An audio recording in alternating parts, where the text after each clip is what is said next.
Yeah, standing by with head coach Ritchie McKay. Coach, as always, thanks for making time for us. Pleasure's always mine. We appreciate it.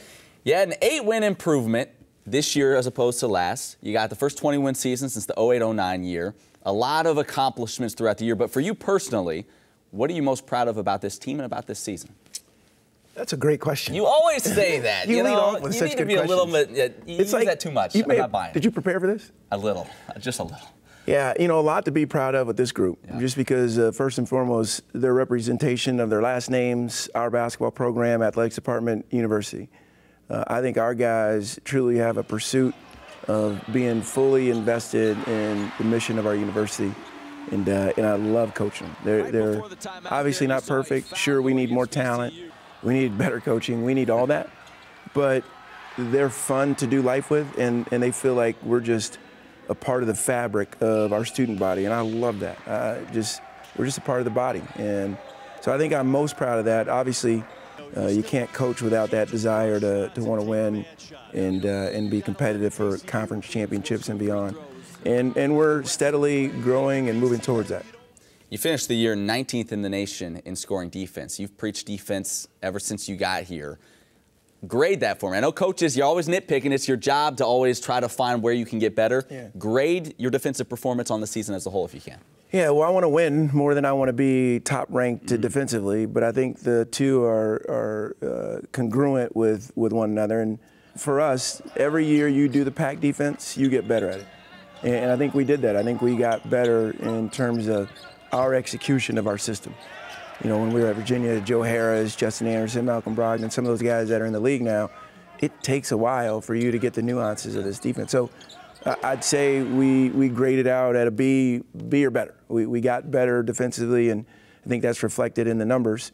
But the stat that I was really most pleased with is the change in turnovers per game.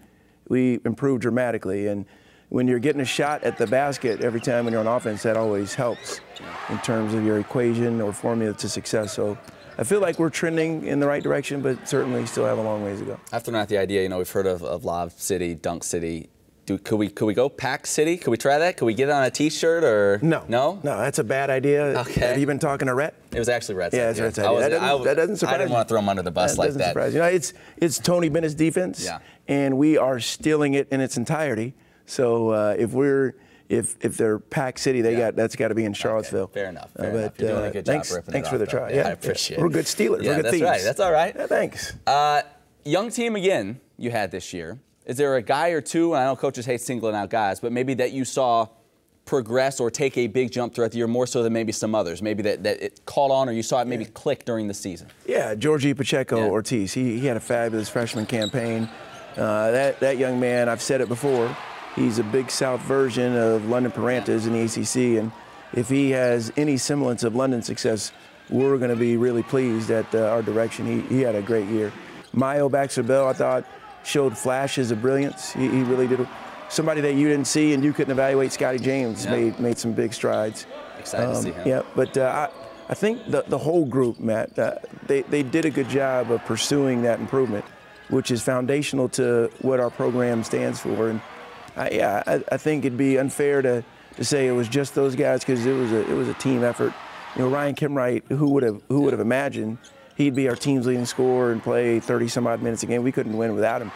So I just feel like we're a group that's a work in progress, but certainly have been intentional about that pursuit. What do you feel like as we spin it forward to next season? Is there an area or two where you feel like this is where we can take the next step, or what would that next step be for the program?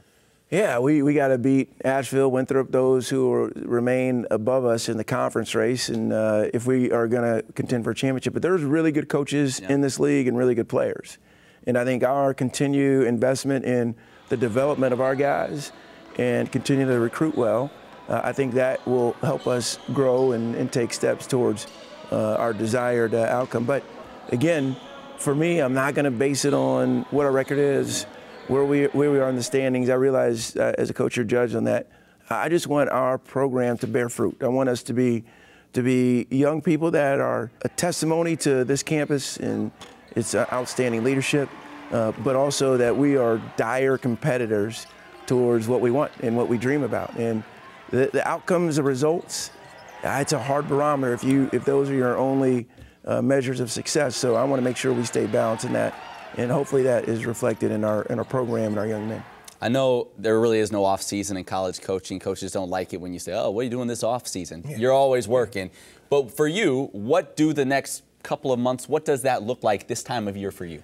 There's a season that no one ever talks about until guys get to campus, but it's a recruiting season, and believe it or not, we're recruiting 2 and 3 classes in advance. Wow. So that never ends. Our players' individual development is something that we strive for. And I'm a constant learner. I want to know how to do it better. So I'll visit some different coaches during recruiting and maybe go to a summer practice of someone going on a foreign trip, something like that to try and sharpen my trade and skills. But you know, this is a time of investment in our guys because you don't have the indictment of the loss looming in front of you. But I just feel like anytime we can help build relationships on and off campus, I think that's what these next couple of months will look like. And of course, I'm really going to try and see if I can challenge Rhett to something that he's good at. You know, I watch Game On religiously. Yeah, I know you do. And I see how many times he takes a defeat. Yeah. And I want to challenge him in something that he's good at. Well, if you find out what it is, you let us know. Your guess is What's as good as mine. What's that Canadian thing that they roll the thing out and curling? Curling. Maybe he's good at that. We could try that. Well, we could try that. Right. Last thing for you before we let you go. You're laughing. I know. You got me laughing. Rhett's laughing too. You've released your recruiting class for this year, or at least some names out there. Chances that there are any additions to that going forward for this year? You're good. You're laughing. You're good, but I don't reveal my secrets. Okay. I keep them close to the vest. Okay. We're continuing to recruit, and obviously we want to do it at a high level, and I think our assistant coaches have done a great job of identifying some guys, and we hope to close out the class with a bang, so to speak. But that you'll have to stay tuned to Game On in order to find out who we sign. Coach, we appreciate the time as always. Pleasure is always mine.